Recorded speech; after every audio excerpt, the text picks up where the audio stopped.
Hey, you. Bravo's now in Canada. I just got chills. If you know Bravo. I love that. You love that? You know Vanderpump Rules. Why does it have to get so complicated? Summer House. Don't activate me, because you've not seen me activated. Below Deck. I'm not your friend. I'm your captain. Top Chef. Hi, Chef. And Housewives. Definitely Housewives. I'm not gonna lie, I'm looking forward to this. Bravo. Now available. It's insane. Subscribe now with your TV service provider. Fall in Canada has never been hotter. Frequency Podcast Network. Stories that matter, podcasts that resonate. I don't know if you've noticed, but there's a pretty big election going on down south right now. And if you look at who's voting for whom, you will notice one thing. Women, overwhelmingly voting for Kamala Harris. Men, not quite as overwhelmingly, but still solidly, voting for Donald Trump. In fact, new research finds that women, especially, are more liberal than they have ever been in their voting intentions. And it's with that in mind, and with an eye to the presidential ticket in the United States, we wanted to share this episode with you that explores just exactly what's happening with the political gender gap. Have a listen. Men are this way, and women are that way. Entire careers in industries ranging from self-help to advertising to stand-up comedy have been based on this premise. And superficially, it can be true. We do like different things sometimes, but generally, when it comes to political ideology, how we see the world around us, it traditionally hasn't been. Until now. This is a very recent phenomenon, but it is a pronounced one, and it's accelerating. The percentage of young men and young women who describe themselves as conservative and liberal is splitting wide apart in many countries around the world, including here in Canada. We don't know exactly why this is happening, but we have some good ideas. And we don't know fully what the implications are, but most of them seem pretty bad. Are we really headed for a world where politics pits men and women against one another?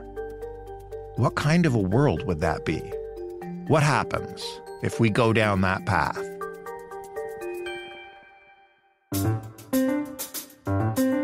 I'm Jordan Heath Rawlings. This is The Big Story. John Byrne Murdoch is the columnist and the chief data reporter with the Financial Times. Hey, John. Hello, thanks for having me. Oh, you're most welcome. Thank you for finding time for us. Now, I wanted to just quickly start with a little bit of historical context to this, because I kind of assumed that there was, but has there traditionally been a gender divide in how people vote? So this is an interesting one because there's sort of two questions here. One is, has there been a gender divide at all? And then the second is, how about in different age groups? So if we look far enough back, if we go back several decades to like the 1950s, 60s, 70s, it actually used to be the case that women tended to vote more conservatively than men. But that was true particularly of older women. Whereas even at those times, the gap was smaller among young age groups. So what's happened since then is that essentially two things have changed, really. One is that overall gap of women being more conservative has closed, but among younger women, it's now opened up in the opposite direction. Let's talk about the shift in a broad context before we get into some of the details. Describe what we've seen over the last, close to a decade now, I guess? Yeah, so we're basically talking here about a period between around 2015 and the present day. And we're talking specifically also about people aged under 30. So you could call that Gen Z. There's a few younger millennials in there as well, but broadly young adults. And up until around a decade ago, to the extent that there was any kind of political gap between young men and young women, it was very small. So young women were maybe a couple points more liberal and more progressive than young men. We're talking here about most countries across the world. So US, Canada, UK, but also Europe and parts of Asia. But then in that 10 years since then, so whether we start the clock at, say, 2015, 2017, something like that, we've suddenly seen this gap opening up. And that's been, depending on the country, we either see young women becoming significantly more liberal and progressive, or young men becoming slightly more conservative, or a combination of the two. Can you give us some examples of what that looks like and where? Like, how pronounced is this, and where is it the most pronounced?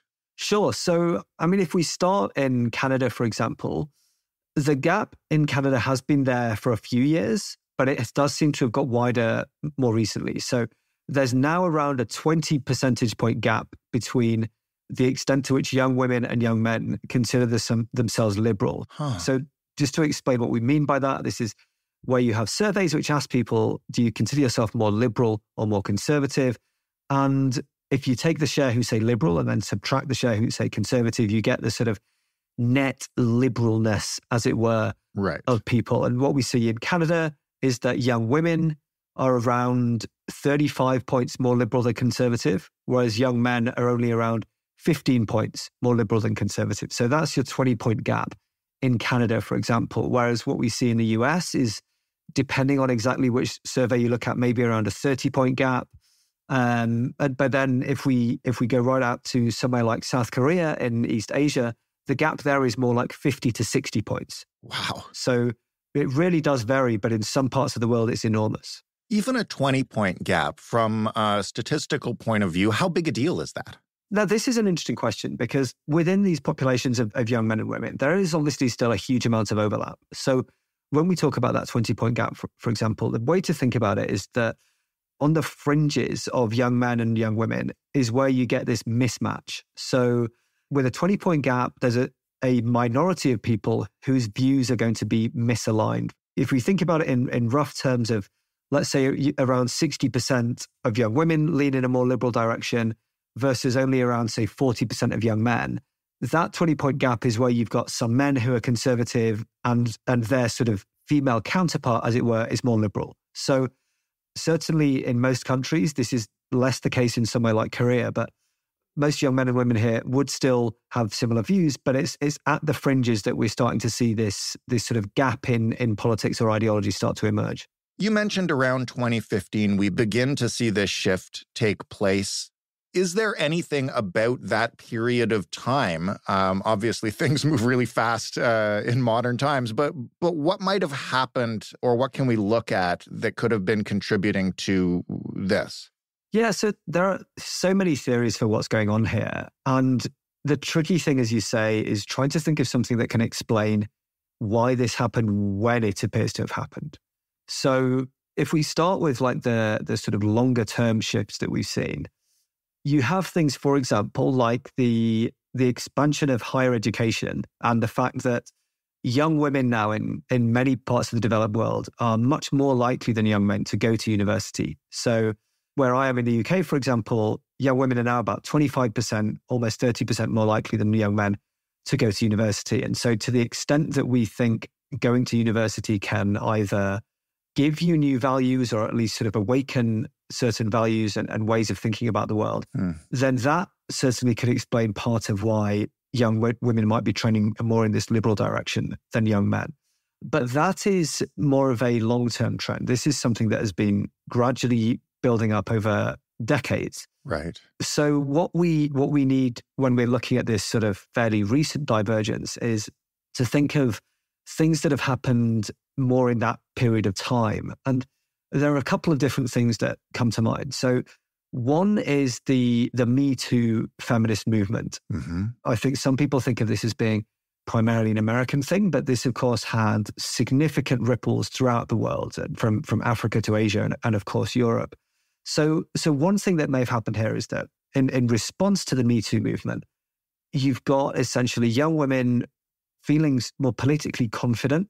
So whether or not this is about people becoming more progressive, certainly feeling more confident in expressing those progressive views, that could explain part of young women's shift here. And we then have this concept in political science called negative polarization, which is where if you start to feel that you are in the sort of out group, as if there's a group over there and then you're in this group over here, you can sometimes start reacting and shifting your own views and your own politics in response to that. So it may be that among a minority of young men who felt perhaps like this very, very progressive, very vocal feminist movement around Me Too, maybe they felt like they were being slightly vilified or at least not included in that movement.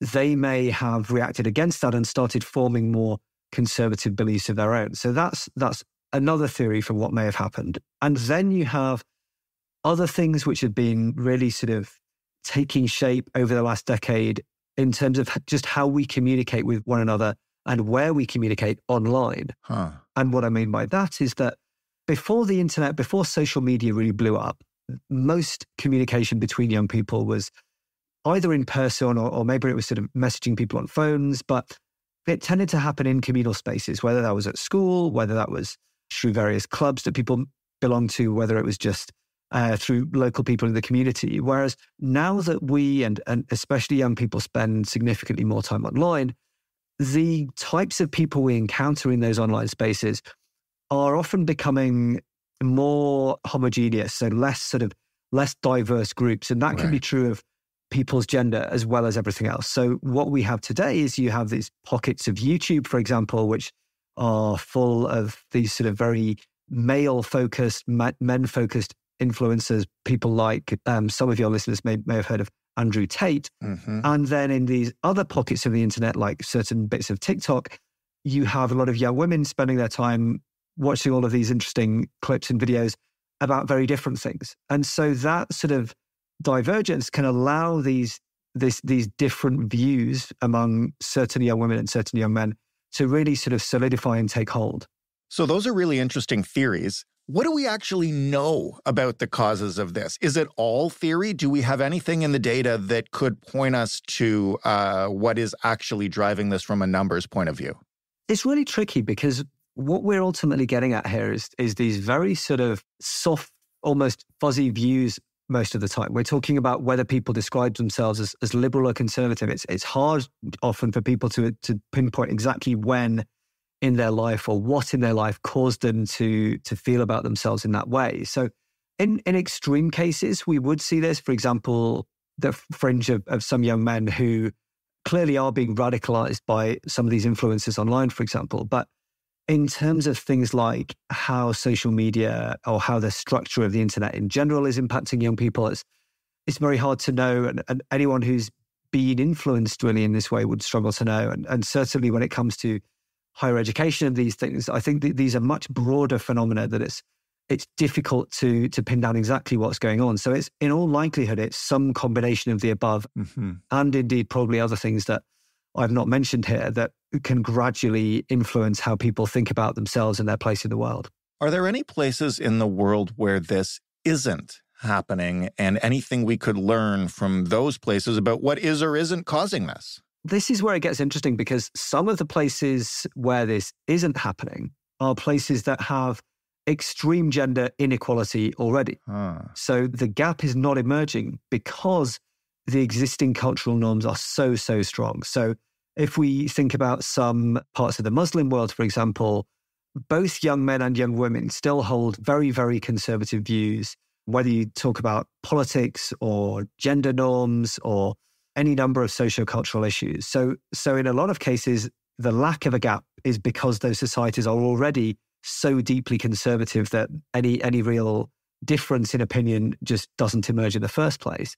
And then equally interesting on the opposite end of the spectrum is that in places that you would think of as being very progressive and almost libertarian and egalitarian, such as the Nordic countries, so the likes of Norway, Sweden, Finland and Denmark, those actually do have these gaps again, with young women being more liberal and progressive than the rest. So it's difficult to know exactly what a country would need for this gap not to emerge. I think that, again, we sort of have to go to theory here. And some of the best theories are that if you have a part of the world where There is a general sense of sort of progress in society. So there are relatively few reasons for young men to feel any sort of resentment. Mm-hmm. And if you have a society where, again, the culture is more liberal rather than clamping down on conservative opinion, then it's possible that you might get a smaller gap. And people sometimes talk about France, for example, as a country where women in France have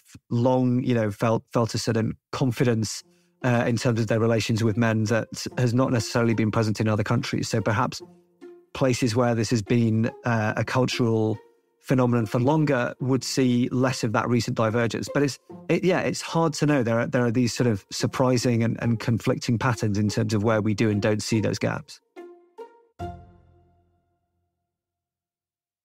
Hey, you. Bravo's now in Canada. I just got chills. If you know Bravo, I love that. You love that? you know Vanderpump Rules, Why does it have to get so complicated? Summer House, Don't activate me because you've not seen me activated. Below Deck, I'm not your friend, I'm your captain. Top Chef, and Housewives. Definitely Housewives. I'm not gonna lie, I'm looking forward to this. Bravo, now available. It's insane. Subscribe now with your TV service provider. Fall in Canada has never been hotter.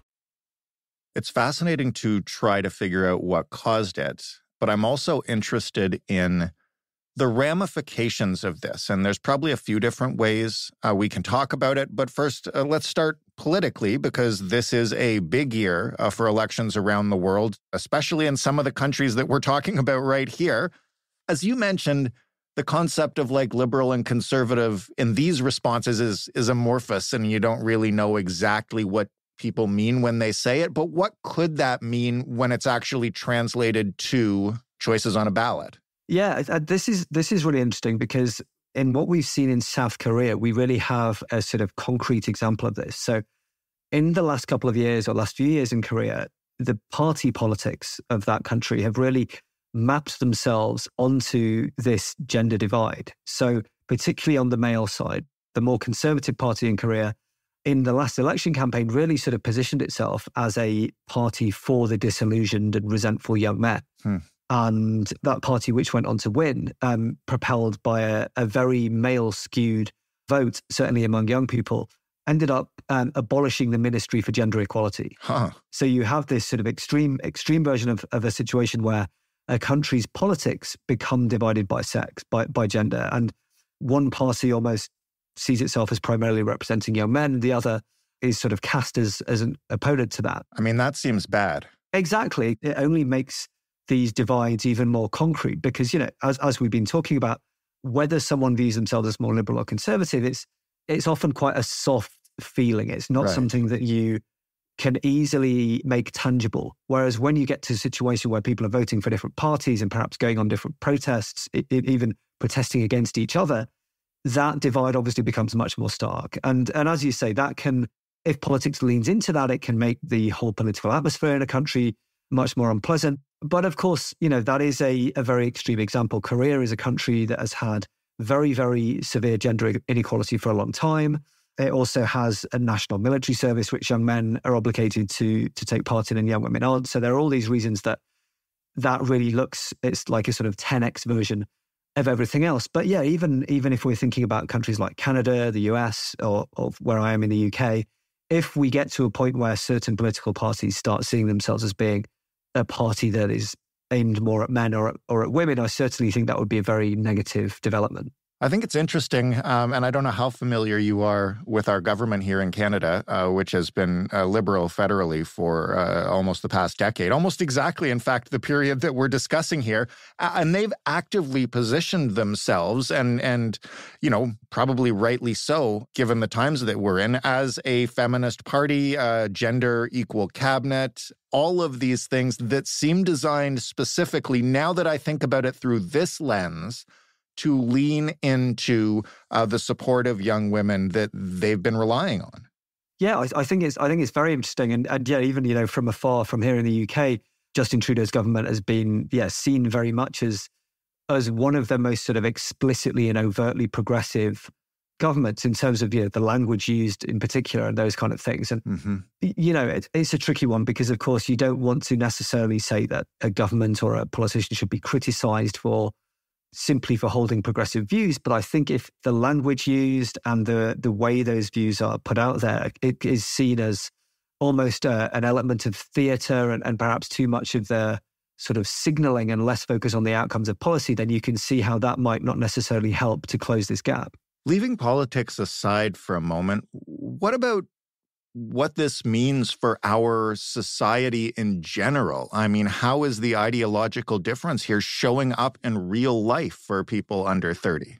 Yeah, and I think we need to be wary of generalizing too much here, because again, for most young people here, this gap is very subtle if it exists at all. But I think on the fringes, there is a risk that we start seeing an impact, for example, on relationship formation. So whether that's marriage or just cohabiting relationships. And of course, that can then have knock-on effects in terms of the number of people having children. If we start to see a small but growing number of young men who have these very different views to a small but growing number of young women on the opposite side, then just by the law of numbers, the number of people who feel happy to enter into relationships is going to fall. The number of people having children is going to fall. And there has been some suggestion that is part of what explains the very rapid decline in birth rates in South Korea, for example, and in marriage rates. That what we're seeing there is young people, young men and women who increasingly don't see eye to eye on various issues, and then young women in particular reacting against this and saying, well, I certainly don't want to be marrying a man who holds these views. And the impact there is fewer relationships, fewer marriages, and fewer children. It's an important point to say that, for the vast majority of young men and women, they're closer together than these polls make them out to be. But what happens when, as I guess it so often does, the fringes that we're discussing here get the most attention? And I'm obviously not at all suggesting that Andrew Tate and those folks represent most men, but they have an outsized presence in every major social platform when you talk about which men are elevated and which men better capitalize on the algorithm, et cetera, et cetera. So to those young women, could it not seem like the fringes are more general than they actually are, and vice versa? And then, the whole cycle continues.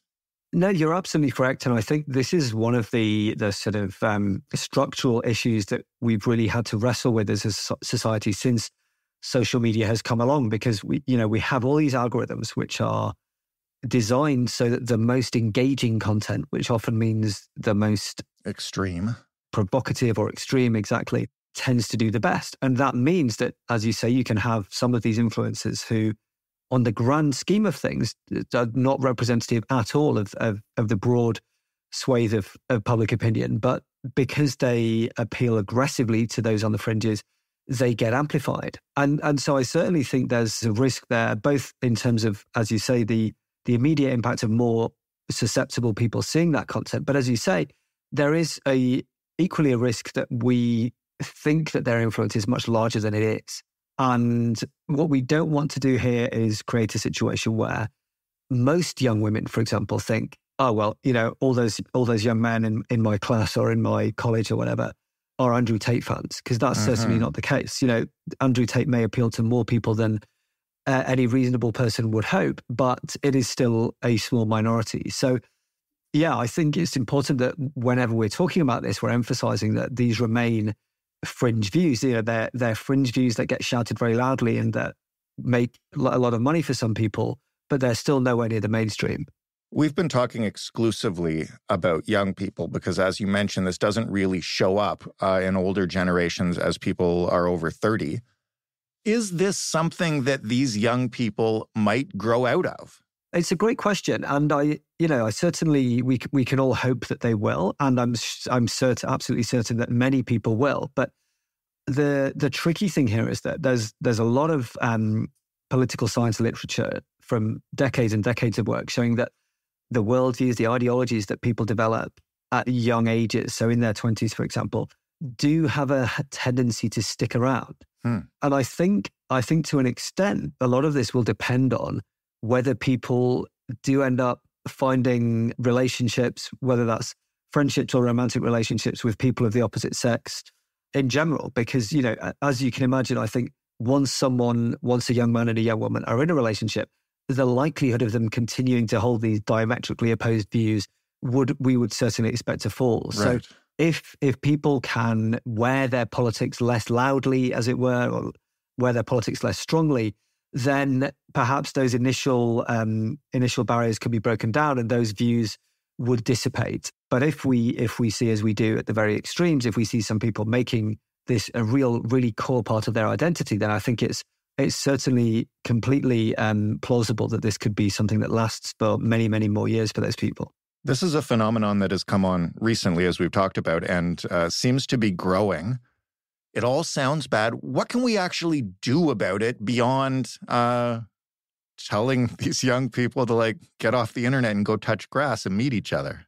It's a great question, and one of my answers was actually going to be to tell these young people to get off the internet and go touch grass and meet each other. So, right. Yeah, I think that is part of it. You know, we still forget that it's only really the last 10 to 15 years where the amount of time we spend online has really rocketed. And so I think the fact that could be having some unforeseen consequences on people's psychology and politics is not surprising. And it may be that to an extent we need to turn back the clock slightly, spend less time online. But as I say, I think part of this as well is about making sure that when we talk about this, we're emphasizing that this remains something that happens on the fringes. And it is possible that, you know, this does end up being seen as a phase, and maybe in 2-3 years people will say, oh, remember back in those days when Andrew Tate was a thing. Mm-hmm. So it's hard to know where exactly this will go, but I do think a significant part of this is going to be about trying to spend less time in these echo chambers. I also think maybe just on both sides, a little bit more empathy towards one another. I think when people throw around terms, for example, like toxic masculinity or fragile masculinity, I think even though that's often well-intentioned, I don't think it's especially helpful, because that can leave some of these minority of young men thinking, you know, I'm not toxic, I'm not fragile, I'm someone who has legitimate reasons to hold the views that I have. So I think if we can just show a bit more fairness and generosity to each other, and if young men and women can do that, then that could certainly help as well. John, thank you so much for this. It's a fascinating phenomenon and a fascinating discussion, so really appreciate it. Thank you so much for having me. John Byrne Murdoch of the Financial Times. That was The Big Story. For more, you can head to thebigstorypodcast.ca. You can listen to all our episodes there, including the episode before this one, which was about the falling fertility rate around the world. Makes a little more sense after this conversation. If you've got feedback on any of those episodes, and we got some great feedback on the fertility rate episode, keep sending it in. You can do that with an email to hello@thebigstorypodcast.ca, and you can do it by calling us up, leaving a voicemail. That number, 416-935-5935. Sometimes I lie in bed at night and I'm falling asleep, and this spiel that I give every day at the end of the show runs through my mind. At this point, I'm convinced it'll be one of the last things that remains in my brain. So please, don't make me waste my time. Drop us a line. Tell us what you think. If you are inside your podcast player right now and it lets you review or rate this show, it means a lot to us when you do that. We see them. It helps other people find the show. It bumps the show up the rankings a little bit, gives us a little bit of an ego boost. So listen, none of this stuff that I say at the end of these episodes is worthless if you actually take action because of it. If you don't, then I really am out here speaking to nobody and telling that nobody. Thanks for listening. I'm Jordan Heath Rawlings. We'll talk tomorrow. Hey, you. Bravo's now in Canada. I just got chills. If you know Bravo, I love that. You love that? you know Vanderpump Rules, Why does it have to get so complicated? Summer House, Don't activate me, because you've not seen me activated. Below Deck, I'm not your friend, I'm your captain. Top Chef, Hi, Chef. and Housewives. definitely Housewives. I'm not gonna lie, I'm looking forward to this. Bravo, now available. It's insane. Subscribe now with your TV service provider. Fall in Canada has never been hotter.